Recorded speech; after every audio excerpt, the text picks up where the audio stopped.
Greetings and welcome to Jeddah for what promises to be a sensational slice of world-class motorsport. We're off to the Saudi Arabian Grand Prix.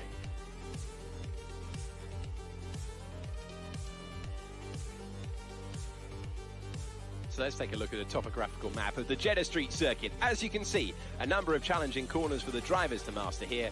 We'll see just how much the teams have benefited from their time spent in practice this weekend. And like many street circuits, this track has the potential to punish drivers that get it wrong. Let's hope we avoid any safety cars today.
All right, good evening. Welcome to episode 88 of the Fuel Pod. Doing our preview of the Saudi Arabian Grand Prix in Jeddah. Mikey, welcome to the show, buddy. Yes, sir. I like the intro. That was nice. Thanks. I'm still going to do some work on it. I'm basically teaching myself this piece of software on the fly as I do it. So, and hopefully over time it just continually polishes up, but yeah, it's a lot of work. So man, we had Jeddah this weekend at Saudi Arabia. And folks, just, little note, both myself and Mike are a little bit under the weather this evening, so bear with us. But this was one of those episodes we couldn't do without because so many things happened in this race that are going to, ring out, I think, throughout the remainder of the season. So we're on a circuit that has more turns than more corners than any other circuit on the F1 calendar. 27 registered corners on this circuit. Now you say that or you hear that and you think, well, this is probably a really tight track. They're going slow. It's super technical.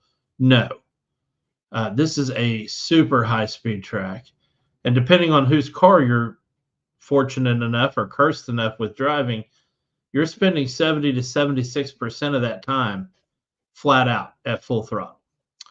So, your top dogs, Red Bull, Ferrari, McLaren, Aston Martin, they're in that 74 to 76% range. And then pretty much everybody else is in that 70 to 73 range as far as flat out. And, a lot of good info. A lot of people skip this segment on F1 TV and then also during the week before the race, but Sam Collins does a really cool breakdown on pace, on race pace and braking and how fast people get out of apexes. And so, yeah, a lot of those numbers are courtesy of him. So thank you, Sam, even though I know you will not be seeing this. But we had an interesting race, man. So we started off the weekend with a bummer when Carlos Sainz got kicked out of his own car. And then we brought in, and you see my tagline tonight, who the F is Oliver Bierman? Folks, that question's mainly for people that don't know who Oliver Bierman is. You better learn, because that dude was on fire this weekend. I could be a complete dick and say, hey, buddy, you were driving the only car that's ever beat Max Verstappen, so why seventh? But I'm not going to do that. I'm going to say this.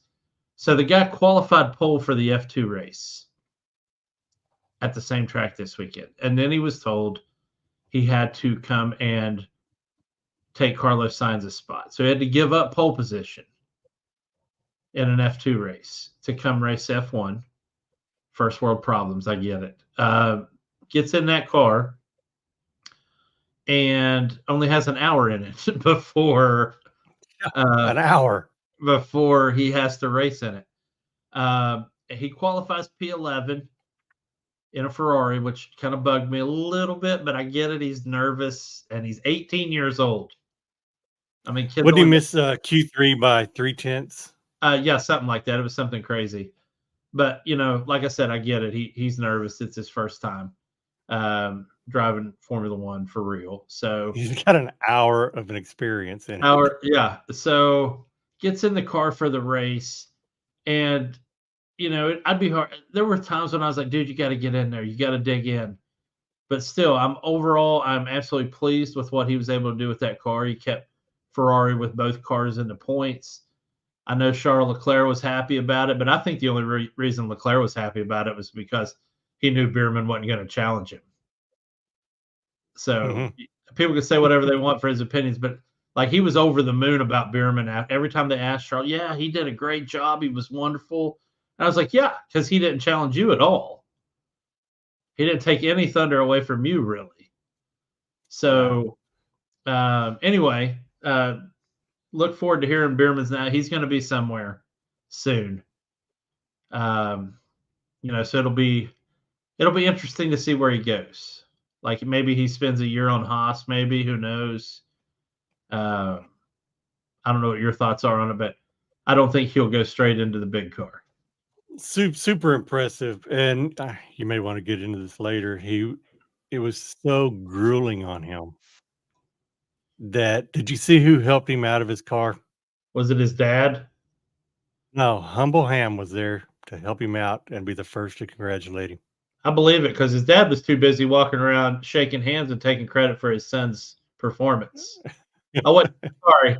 I saw that and it might not have been the case, but I was just a little bit bummed out. He's like walking around making sure he shook all hands and maybe he was politicking for his son, who knows, but it just I don't know. It struck a bad chord with me. But yeah, that's cool to see Hamilton come over there and help him out. But you know, Hamilton, you brought it up last year. Hamilton's a big proponent of not only F1 Academy, but young drivers coming up. So that's really cool to hear. I didn't get to see that, but that's really neat. On the opposite end of the spectrum from Bierman, and we'll come back to Bierman in a minute because I have a new award I want to start handing out, courtesy of Oliver or of Bierman. So anyway, we got to talk about Kevin Magnussen. This is the opposite end of the good spectrum. So Kevin Magnussen, you know, and everybody knows on the track he's not to be trifled with in side-by-side, wheel-to-wheel racing because he'll take you out if he's got to, and I get that. Yeah. He wants to win. He doesn't care what it takes, and he's going to get up there. So he's in a struggle with Alex Albon, who, by the way, drove the wheels off that car this weekend, trying his damnedest. And we'll talk about the 3-mile DRS train here in a little bit too. But so K-Mag is, you know, wheel to wheel with Albon. He edges Albon off the track. Albon doesn't hit the wall or anything, and he's able to come back in. And I'm sitting there thinking, okay, well, he's probably going to get a 5-second penalty. That's what you get for that. Well, it came across as a 10-second penalty, and I'm sitting there and I'm completely shocked, but I didn't need to be because Jolyon Palmer and David Coulthard did it for me as the announcing crew. And Palmer's like 10 seconds, 10 seconds. That is considerably harsh. And you know, it's one of those things where I was like, man, why? You know, why are they doing that? And then he gets in the 3-mile DRS train with Yuki and himself and Albon and Ocon's in there and Gasly's in there somewhere and Danny Ricciardo, and it's a mess. And he goes barely off the track to pass somebody. They said he passed 2, but he only passed 1 car. And then he immediately, I mean, like as soon as he came back onto the road, he slowed enough for Yuki to get back around it. And they add another 10 seconds. So now he's got 20 seconds worth of penalties. There's only 20 cars in the race. He's going to end up coming in 27th out of 20 and doesn't know it. But And then on top of that, his team decides not to tell him that he's got 20 seconds worth of penalties. Because here's the situation about it all. He was actually driving very well. And they had both Haas's in that race, which is also rare. And Hulkenberg up the road needed to pit. So they wanted to use K-Mag to cover up for Hulkenberg. And Hulkenberg comes in and pits, and he comes back out in front of K-Mag. So K-Mag did his job right there. And then much later, they tell him he has the 20-second penalty.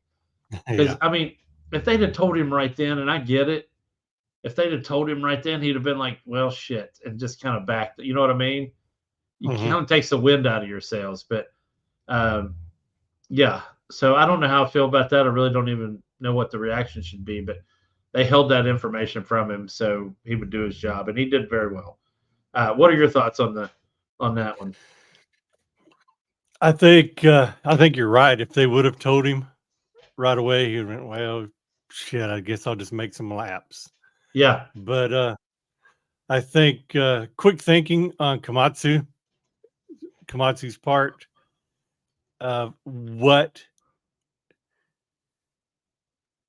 What can I do to make something good out of this? Yeah. And he did. I mean, it worked out. Kind of made the race a little boring. Yeah, man. And as much as I love Gunther, Gunther would have been, fucking hell, this is unbelievable. Yeah. And then that would have been it. That's all you'd have been hearing. So I think, like I said, I think Komatsu stayed calm in the situation and, was handed a lemon and made some lemonade out of it. yeah. Yeah. So, I felt pretty good about his first outing as team principal. Well, his second outing, really. The first one he really got tested on. Because in the first race, Hulkenberg had an issue at the very beginning of the race. Magnussen wasn't running well. This race, he really kind of had to incorporate strategy into the mix. And I think between him and his two race directors, I think they did an okay job considering the car that they have under him. So, one of the other things I want to talk about, considering this, is the F1 and the FIA's, whichever one you want to call on as far as penalties go. And this was like opposite extremes. So on one end, we have these super harsh penalties that don't need to be that harsh and shouldn't have been. On the other end, just flat out avoiding penalties, which kind of drove me crazy. So the biggest one, of course, was Lando Norris jump start at the beginning. And it was clearly offsides on the offense. He never left the box. I'm going to give him that. He never left the box. And, I was talking to Redbeard about it, and, and I think he and I reached kind of an agreement on it as well, that it was actually worse on him what he did than had he actually done a jump start, because he quit rolling. So basically he had to downshift back and start it all over. So I feel like it actually hurt him anyway. And maybe that was the ruling. Maybe they thought, well, if he'd have kept on creeping after he jumped, then yeah, we would have gave him the penalty for the jump start. But the fact that he jumped and stopped, they knew that was it right there. That was going to screw up his jump off the line anyway. So maybe that's why they didn't call it. Still kind of upset that we didn't get anything for it. Because I think it's going to set an ugly precedent if we don't. But all in all, I don't know how you've probably got more comments on Lando's race than I do. He kind of seemed like a non-issue to me this week. Yeah, you really did. I don't know. I think he knew he screwed up, maybe, and he's like, maybe I'll just keep my nose clean and out of sight, out of mind today. Yeah, and Perez knew he screwed up. He flat out admitted it on his unsafe release on Alonso. But here's another thing. During the race, talking about this, do we get to a point where penalty times are based on your car performance and your telemetry, because giving any Red Bull a 5-second penalty is worthless, Yeah. because they're going to finish the race 25 or 30 seconds ahead of you. Oh yeah. As soon as they handed out the 5-second penalty, I said that's Yeah. nothing. Yeah. If he was running 5th or 6th and got a 5-second penalty, yeah, that could have hurt him bad. But running 2, and he was, I forgot what the end times were, but it felt like he was 10 to 12 seconds behind Verstappen, and Verstappen was 25 seconds ahead of Leclerc in P3. Mhm. So, like, let's say it had been Verstappen. What's a 5-second penalty going to do to that guy? Nothing. It makes you think sometimes they maybe shouldn't do the tactic penalty on the end and make them actually come in and sit in the pits for an extra 5 seconds. So, Yeah, I mean, Perez had 18 seconds up on Leclerc. yeah, that's crazy, man. So, I'm starting to think that maybe they should just make them pull into the pits and Start doing some drive-throughs. yeah, or convert those penalties to drive-throughs. Yeah, absolutely. So that handles the penalty pieces. What'd you think of Yuki this weekend? I thought he I don't know what's wrong with that car. I was expecting a whole hell of a lot more. Yeah. And I mean, he did great.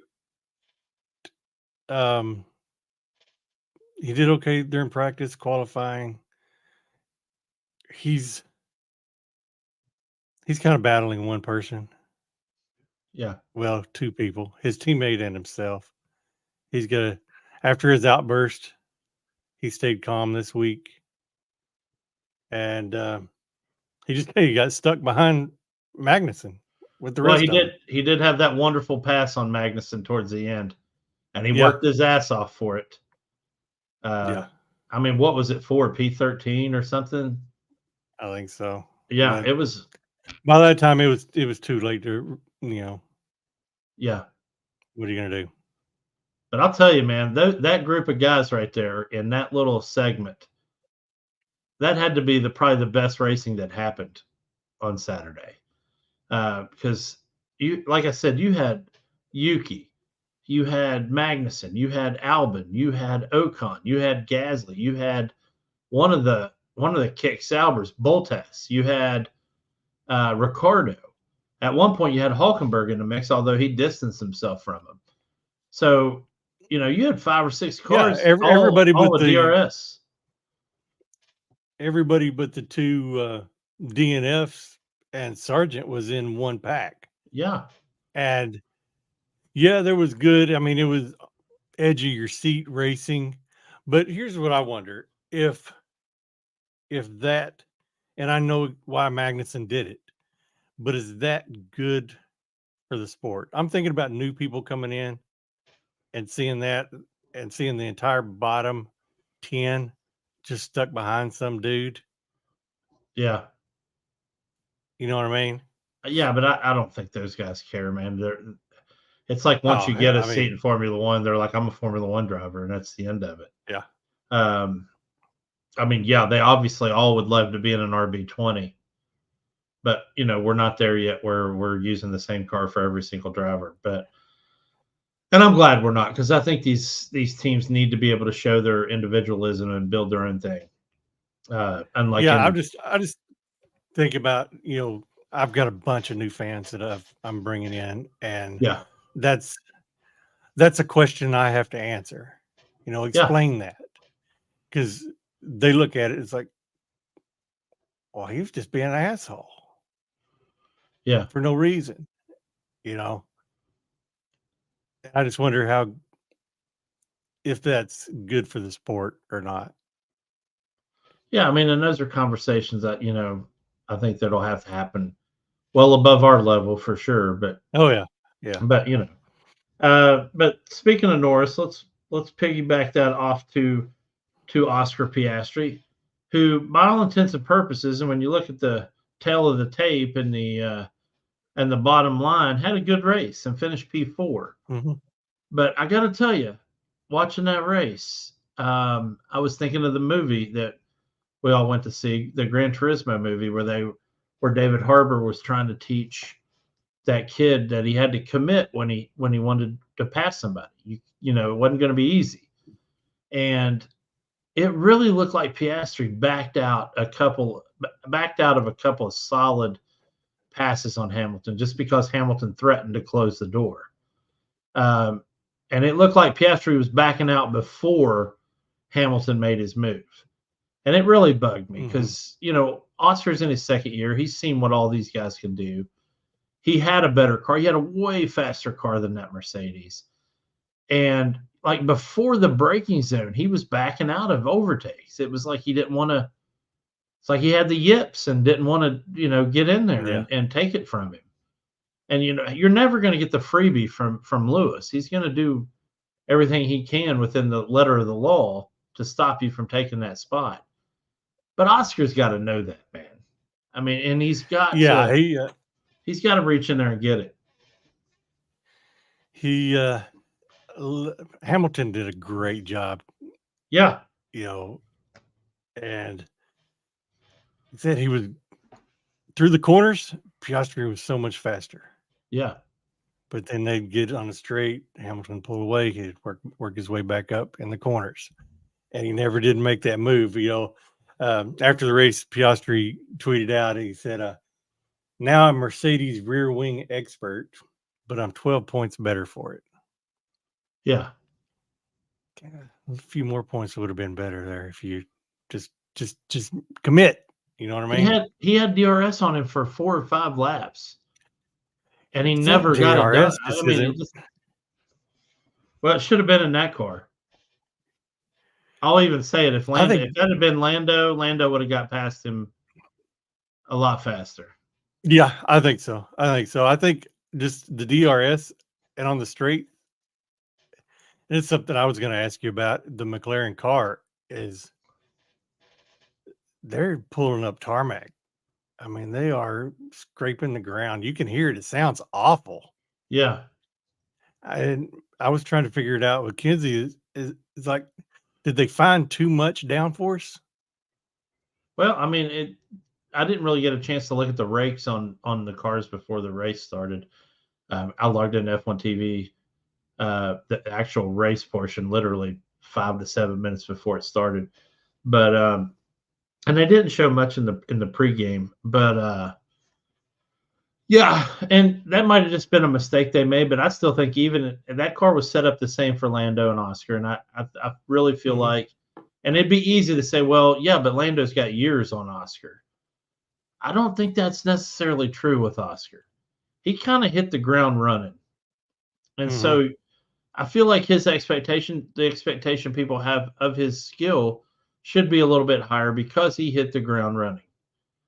He didn't really make a whole lot of crazy rookie mistakes last year. So, you know, I see him nudge up to Hamilton and then back off of him, and not Hamilton getting him in the corner, but Oscar backing off. Yeah. There's a big difference there. There's a difference between when somebody closes the door on you and you can't get around him.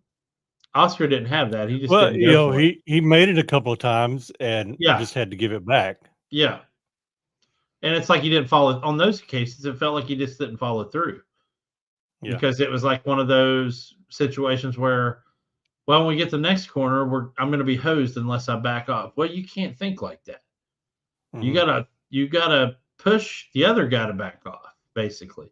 And I think he had the legs in that McLaren to do that, and he just didn't. So, I mean, he doesn't 100% trust that car to hang on. Yeah, and I think he's remembering last year, and I think that had an effect on him. I really do. Yeah. Because that car was shit last year at this point in the season. Yeah. So, anywho, man, the last team I really want to talk about, and then we can just kind of do some odd and ends observance situations, but is Aston Martin. So, Fernando, why are you laughing, man? Just a radio, one of the Stroll's radio call. Yeah, and I'm actually going to bring that up, but I'll tell you what's funny is I've only said the word. Of course, this will be twice now. I've only said the word Ferrari once in this broadcast. Of course, this was the second time just now. But just to be clear, I thought you were laughing because I was bringing up Aston Martin and Alonso. But I think there's some key things to take away from this race, and it wouldn't have mattered whose team it was. This is very key. Was that Alonso finished FP2, free practice 2, at the top of the leaderboard. Now, here's what you got to look at. They're running with less fuel in practice. They run with less fuel in qualifying, obviously. And so, and this is where you and I are totally different for you and I and all the world that just watches races versus somebody like Alonso. And he's like, yeah, we did great today. I want to see how it'll do when we have a full tank of fuel. I didn't even think about that. He was absolutely right. Mm-hmm. And they didn't have closing pace on some of the other cars that were up at the front. But Alonso still left that race positively, feeling like that they're moving in the right direction, because he actually thought they were going to do way worse than they did. Now, he also thought both cars would finish that race. And Stroll had excellent practice and qualifying. So Stroll, and he knows this was his fault, hit that corner there, that wall corner at turn 10, which I can't even tell you from a sim world, that is an easy thing to do, because you're coming out of them sweepers and you're just all smooth and you're humming along. And for some reason, that wall's not where it should be. It's not in the natural flow of things. And it's like this little dink, this little courtesy tap. Now, in the sim world, you can adjust from that. But, man, he hit it, and it just sent him flying into the other wall. And then that brings up another solid point. So he's in the wall. He's got a tire hanging off on the front left. Car's mangled. He's already out of the car. And this goes to show you that the guys that watch the monitors on the pit wall and in the garage, they don't actually take time to watch the race, because their radio call was, hey, Lance, are you okay? Do you think you can bring it in? And he's like, no, I can't bring it in. I'm in the fucking wall. We're going to go ahead and box his lap. Go ahead and box his lap. He's like, oh, okay. And I mean, it was the stupidest. I mean, it sounds stupid to us, and it made for good comedy in the race. But he should have just grabbed that wheel and started rolling it down the track. I'm bringing her in, boss. Just saying, those guys got their freaking monitors up, and they're, basically managing the stock market at the same time they're watching a race and moving shit on a spreadsheet. And they probably just saw the car had zero velocity and like, hey, Lance, can you bring it in, instead of looking to the screen above that one where he's in the wall. In pieces. Yeah, in pieces. But here we go again. We've got Aston Martin where they're only getting one car in the points for that. And it was really upsetting. I do like Lance's chances. I'm a poet and didn't know it. I do like Lance's chances at Melbourne. He likes Melbourne. I think because it reminds him of Canada, which is his home race. There's a lot of similarities, I think, between Melbourne and Canada. But, I want to see both of them. And I went into my fantasy team this weekend. By the way, I moved up to P3. Yeah, I saw that. On the overall podium, and stayed P1 on the broadcast podium. But and I did that without getting rid of Carlos Sainz. So I had one driver was going to definitely score me no points. Mm-hmm. And I had Albon and Sargent on my team. And still managed to boot up to P3 there. And your two boys, Toby and Cody, and congrats to both of you guys, because you're in first place and you're well ahead. But they've now blown two of their chips. They both blew their salary cap chip this weekend, which allowed them to pick whoever they wanted. They both ran. They both ran all Red Bull, all Ferrari, and Lando Norris. So they scored ridiculous points. But now that chip's gone, and I still have it, and I'm still close. So are you, comparatively speaking. I haven't used any. Yeah. So, those two, the 3X chip and the no salary cap chip has been blown by both of those guys. But they're in first right now, so it's really up to us to get up there and try to get them. They set the mark. We got to chase. Yeah, they're already at 500 and some points. I'm at like three something. Wow. Yeah, it's ridiculous. So we'll see what happens there. How that pans out as a choice to blow the chips earlier or save them for later. Never really know.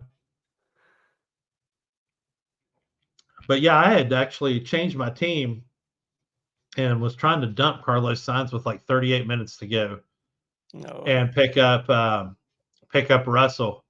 And I thought I had it confirmed, and I hit confirm, and then I was turned on the race this weekend and pulled up my team, and I still had Carlos Sainz, and I'm like, well, I'm screwed. But I ended up not being. Like I said, I scored good points. So how's your team going?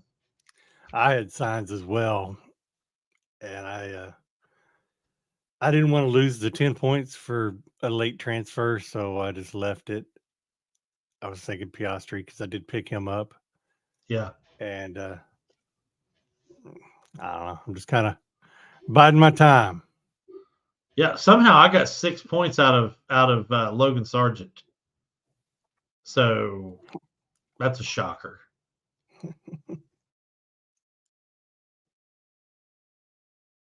Ferrari and Aston Martin. So that's what got me the points.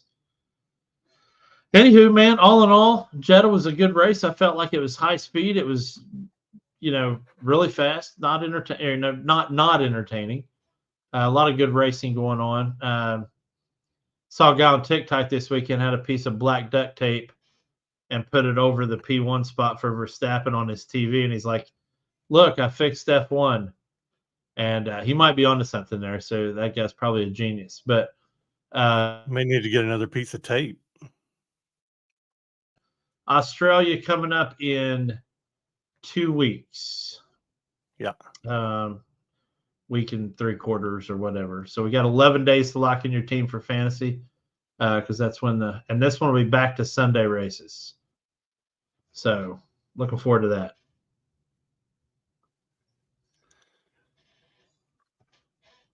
You got anything else, man? Well, I was going to ask you about Red Bull. I was going to go ahead and bring them up. Oh, let's talk about Red Bull. Let's do it. Why not? Max.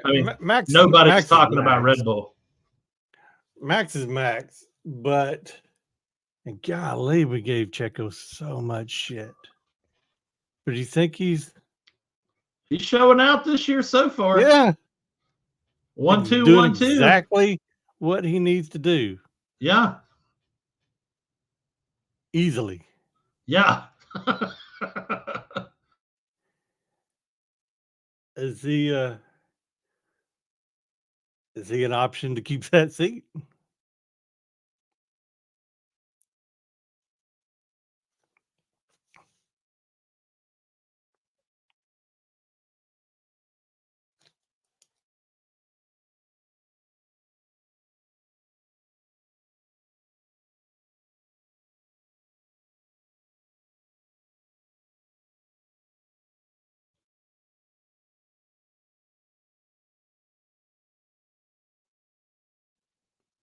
Oh, there we go.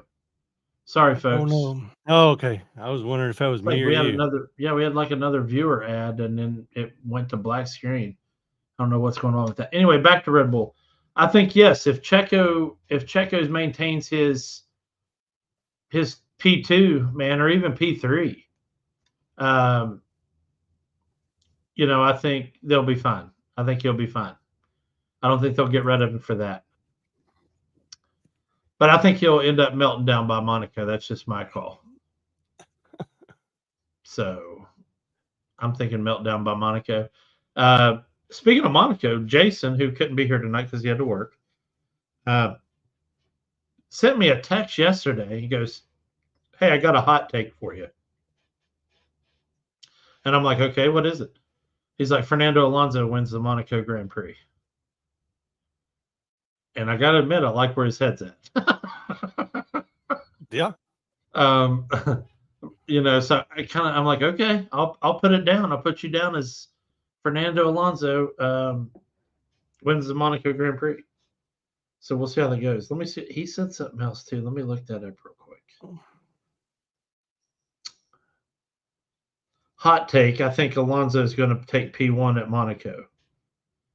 By the time we get there, hopefully he'll master this Aston Martin car and take it to the top.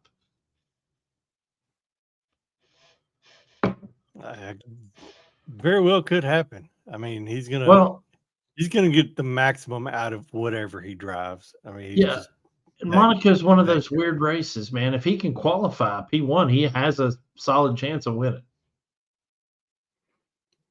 But you have to qualify, and you've said many times Red Bull designs their car for Monaco. Yeah, I get it, man. I get it. I'm trying not to shit in my son's cornflakes with that, but yeah, I would love to see a lot. I would love to see it too. Yeah, I'd also wouldn't mind, and I know this is crazy because I'm not a big Charles Leclerc fan. I wouldn't mind seeing him on the top step at Monaco because it's his hometown. It's his home country and his hometown. He went to that elementary school that's right there at the end of the lap. So I always like seeing guys win their race on their home turf. I think that's cool. So yeah, I wouldn't mind seeing any of these guys win. Just to mix it up. But until something happens, Max is so dominant. Yeah, man. Some rain, maybe. I mean, he's like the literal. I mean, here's the thing: you look at Walter Payton and Michael Jordan and Tom Brady and Wayne Gretzky and Jeff Gordon and Jimmy and I mean all these goats, right? Tiger. And yeah, Lewis has 7 world championships, right? And he has, I don't know how many constructors. He was part of all those. So I think he's got 8 constructors actually, but because Nico Rosberg won one of those. But Lewis had to fight for his, right? Lewis, okay, so he did have some 10 and 12-second wins. But he wasn't absolutely decimating the field week in and week out. Every week. And he wasn't winning every race. He was winning the majority of the races, let's be clear. But he wasn't winning, 21 of 22 races. Max is winning. The races he wins, they're always almost double digits in seconds. He blew Singapore last year. We saw it going into, even in practice, we kind of knew he was going to have a hard time. He's never won that track. It's his kryptonite right now.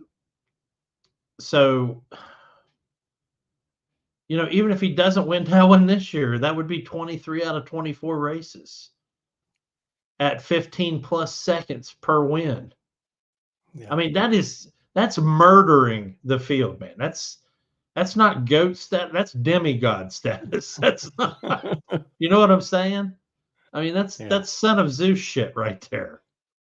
And you look at all those GOATs I just mentioned, and you can think back to maybe 6 games that really kind of cemented the things they did. He's week in and week out, absolutely dominant. It's ridiculous. So my hat's off to him. He's also committed to his craft. I mean, he's got a sim. He's got a sim on his crapper at home, right? Yeah, but that's what pissed me off this weekend. They jumped on him. The press jumped on him for staying up late the night before to do sim racing.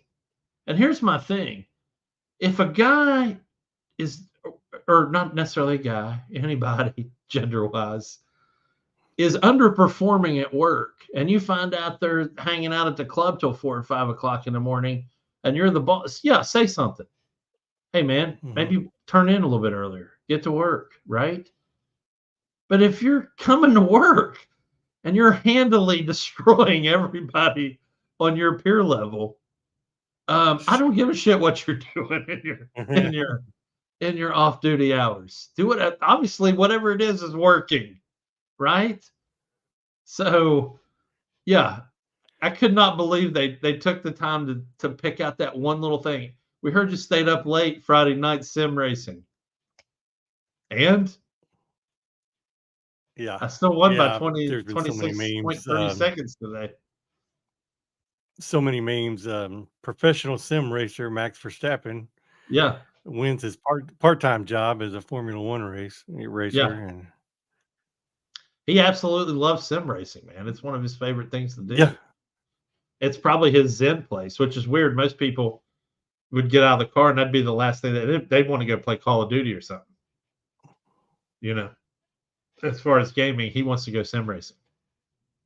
So, and then of course we had tons more drama come out this weekend, and I'm not going into it. I won't do it. I'm not tired crawling of it, into man. my. Yeah, me too. Helmut Marko, folks. If you want to look it up on your own. If it hasn't been in every other TikTok video that comes up in your feed, if you're a big, if you're on the F1 algorithm on Formula One, I know you've seen plenty of it. But Helmut Marko and Joss and Christian Horner, and how they didn't want Jos Verstappen to come to Australia, but he's coming anyway. And I'm not going to get into the rest of it. But anyway, that's all out there for you to read and peruse at will if you'd like. But I am not crawling into that. I will say this. Christian Horner has been putting on master classes in dealing with confrontation in press conferences. If you've been watching any of his, the team principal pre-race conference and post-race conference, every single reporter wants to go directly to Christian and they want to ask those questions. And he's like, I'm just focused on the team, and we're seeing really good results out of Max and Checo this year, and blah, blah, blah. And then the next question, how are your wife and kids? Yeah, we're really just kind of focused on moving forward and dealing with it. And he's not getting upset. He's not raising his voice. No. So my hat's off to him for keeping your cool with that kind of, yes. He's not sweating. He's not turning red. The guy's he's just the consummate businessman. So hats off to you. And then last but not least, on the front of these caps we're wearing, and I don't want to take my headset off to flip it around, it just says the F. And so I want to give my the F this week. And it'd be easy to say, well, it's like school, so it's A, B, C, D, F. Well, these F's they stand for fuel, and it was the fuel that kept things going this weekend. Did we miss an E there? Huh? Did you just say A, B, C, D, F? Well, in school, though, you don't get an E. It's A, B, C, D, F. Oh, yeah. Grade-wise. Yeah. So, no, I didn't miss an E. Unless I was doing my ABCs, which I was not. So, my F this week goes to... I got excellence on everything. Wow. I did not. The F this week goes to Mr. Bierman. 18 years old, only been driving 2 years, qualified pole in the F2, came into the race, jumped into Carlos Sainz's car after an hour, and finished P7. Logan Sargent couldn't have done that. So no, he would have wrapped that car around one of those turns. So very, very impressed with the kid. Yeah, very impressed. Yeah, and we talk about the driver market as we move through the season, and everybody's talking about Mercedes because they got that Antonelli kid that they want to bring in too, and he's like 12 or something. It's ridiculous. But you've heard names being thrown around for that Mercedes seat, but Antonelli's one of them, and then Fernando Alonso, and then Max Verstappen. And I don't want to get into tonight. I want to talk about this stuff next week because we don't actually have a race going into next week's show. Yeah. So I'm going to go ahead and plant that seed now. We're going to be talking driver market along with a preview of Melbourne. But that's what you guys have in store for you for next week if you tune in or watch it on your break or lunch hour at work or on the weekend. So thank you all. Hope you enjoyed the episode. When you get to watch it, tune in next week. And we'll be talking driver market and what else were we talking? Driver market and Melbourne, Australia. Preview. Yeah. Preview of Yeah. Australia. And real quick, Yeah. guys, y'all that follow the show, be on the lookout this week. I think my daughter and I, F1 Academy was Yes. absolutely amazing. So much fun to watch. And I think we're going to put a little short out this week once we get everything, our lives caught up a little bit, and kind of fill you in and let you know what's going on with the girls. And man, those girls are so fun to watch. So you'll be breaking the seal think, on our short form content then this year. Yeah. You'll be getting that going. I think so. But yeah, man, big, and I don't want to steal any of your thunder on that episode, but we had barriers broken this weekend with F1 Academy, the first time in Jeddah, and I don't want to get into it because I'd like you guys to handle that. But it was cool, and I did get to watch Susie Wolf's interview, and it's good to see her being very proactive. Was she just beaming with pride? I mean, oh yeah, gosh, she was absolutely. so proud of. Yeah, and they had one of the biggest. I think the interviewer was like one of those. It's one of the most popular F1 content creators, I guess. I forgot that girl's name. But anyway, yeah, I'm sure you guys will bring it up. But all right, guys, tune in next week for the show. And then obviously, if we can get this F1 Academy one off the ground, it'll be a special edition episode. So make sure you tune in for that and look for it here on the Fuel Pods YouTube channel. Thank you all. Awesome. Good night.